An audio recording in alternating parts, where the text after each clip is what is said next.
Para conter os atos de vandalismo e tumultos durante os protestos, a Polícia Militar recorre ao uso de spray de pimenta e gás lacrimogêneo.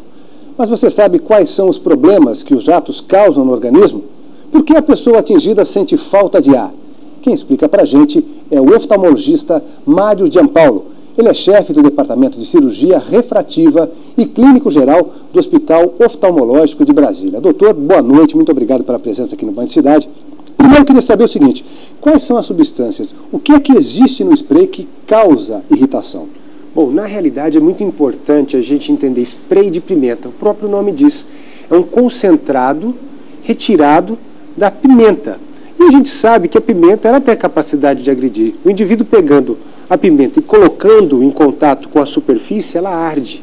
Ela é pró-inflamatória, ela estimula a inflamação. Então o spray de pimenta nada mais é do que uma substância que potencializou esse efeito inflamatório da pimenta. Tá certo. A gente vai mostrar umas imagens agora, as imagens exatamente das manifestações.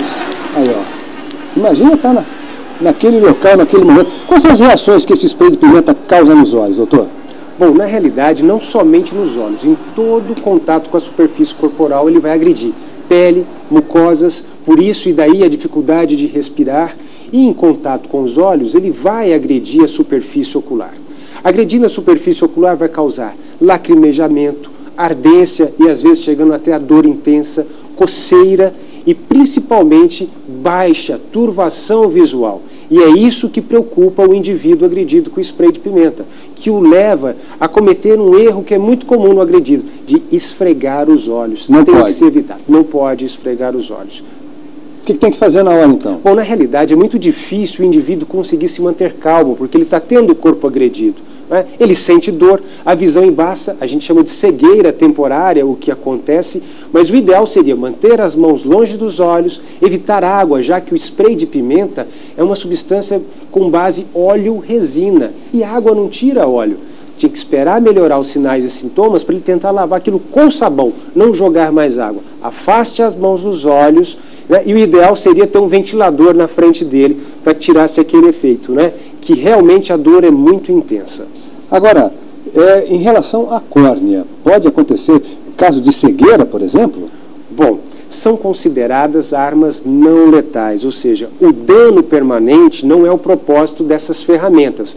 Mas, enfim, dependendo da concentração e do tempo de exposição, a córnea, e para entender o que é a córnea, essa calota transparente na frente do colorido do olho, que é a principal lente do olho, se for agredida muito profundamente, o processo cicatricial, que normalmente é muito rápido, pode ser prejudicado. Então, apesar de não permanente, há preocupação com os danos que essa substância pode causar. E a questão da falta de ar? Por que acontece também a falta de ar, além dessa ardência no olho? Bom, da mesma forma que agride a superfície ocular, ao ser inalado, ao entrar em contato com as mucosas, e o que é a mucosa? É o revestimento da via aérea, do nariz, da garganta, são substâncias que estimulam a inflamação. E quando algo inflama, incha. Então, ao ter essa pele, esse revestimento inchado, há sim essa dificuldade bem perceptível que o agredido relata de respirar. E isso causa pânico e ansiedade. Daí o grande desconforto que essas ferramentas trazem. E o que a pessoa tem que fazer na hora, então? Tentar manter-se calmo, quem estiver acompanhando, tentar acalmar o agredido, afastar, deixá-lo respirar melhor, ele merece ser bem ventilado, e não tentar esfregar. É um grande erro esfregar, seja o nariz e principalmente os olhos. Qual é o pior, o gás lacrimogêneo ou o spray de pimenta para o corpo humano? Na realidade, são duas substâncias nocivas, mas que, se administradas de maneira competente pelos os indivíduos que estão fazendo a segurança naquela situação, na realidade não vão trazer danos permanentes.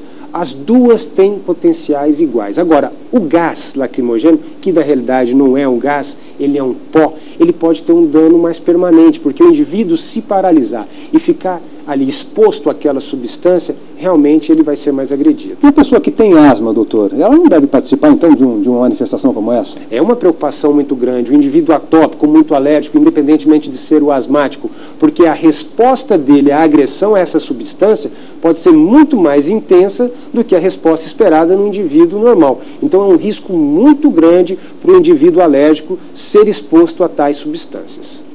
Olha, tem uma informação aqui do Marcos Vinícius, ele é um morador do Parkway, ele foi atingido em uma dessas manifestações e ele quer saber se esse produto fica no olho e por quanto tempo, doutor? Na realidade, o olho é um órgão que tem capacidade competente de se defender. Então, esse telespectador que foi atingido, ele com certeza sentiu um lacrimejar muito mais intenso do que o normal.